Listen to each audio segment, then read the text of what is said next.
the issue is moving forward, but we have to be careful not to trap ourselves in an endless waffle. When we say the issue is not if, but when, the responsibility of national leaders is not to ask rhetorical questions, but to answer them. So we have an obligation to give some sort of an answer to when. And the Russians are not unhappy about the timing. They're unhappy about the fact. About the fact. And therefore, we ought to face that as early as possible. The basic problem is as follows. The reason the Germans are interested in the expansion of NATO is that the border of NATO now is at the eastern German border, which doesn't happen to be threatened because that's the border with Poland. If there is a threat, and we can argue whether there is or not, it is at the Polish border it's on the eastern Polish border. So it is sort of senseless to have a guarantee for the borders that are not threatened and no guarantee for the borders that may be threatened. Secondly, I think it is important to define what Europe is supposed to be. If we have two categories of borders in Central Europe, we are creating de facto a no man's land between Russia and Germany, which both of them will then try to fill, encouraging nationalism in both Russia and Germany, and the sort of separate deal for the partition or spheres of influence, or exactly the sort of diplomacy that contributed so much to European tensions and wars before World War II. The existing borders of NATO can't be threatened because they are now adjoining friendly countries. So there's nobody there with any capacity to threaten the borders, at least not from the east.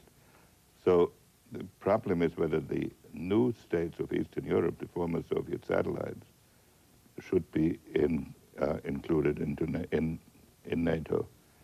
And if we are reluctant to antagonize the Russians today when they're weak, it is an illusion to think that somewhere 3-4 years down the road we can suddenly move in that direction when they're stronger.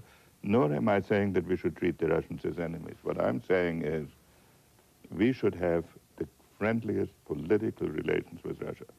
I look at NATO as a safety net, as an insurance policy. And you don't want to wait to take out an insurance policy when the house is already on fire. Of course, the first question is, why should they be provoked?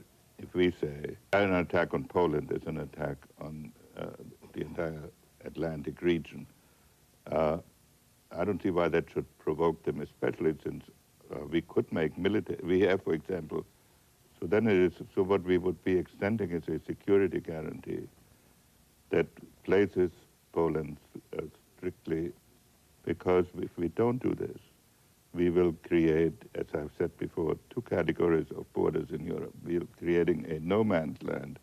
Poland, the Czech Republic, Slovakia, and Hungary. What you have in yellow on this map would be the no man's land in which both Germany and Russia would try to influence. The result, I would fear, would be that these countries would be torn into to make some kind of arrangements. I don't think the Russian situation will ever become a clear-cut military threat. But here's a country that has 20,000 nuclear weapons. The possibility that Poland would start marching into Russia is zero.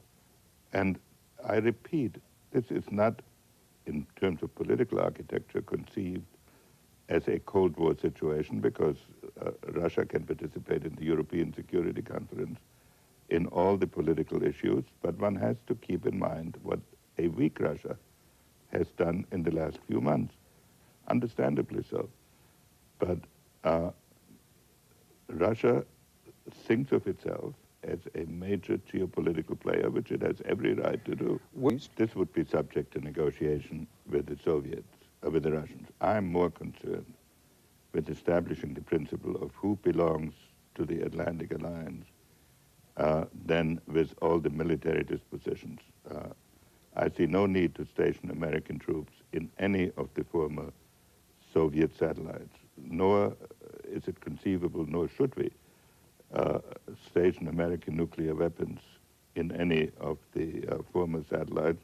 And we could embody this in some sort of an arms control agreement or some other agreement with Russia. What we would do is to create a safety net that says we hope that political conditions will evolve. If they don't, however, and we also are discouraging any historic temptations to start throwing their weight again.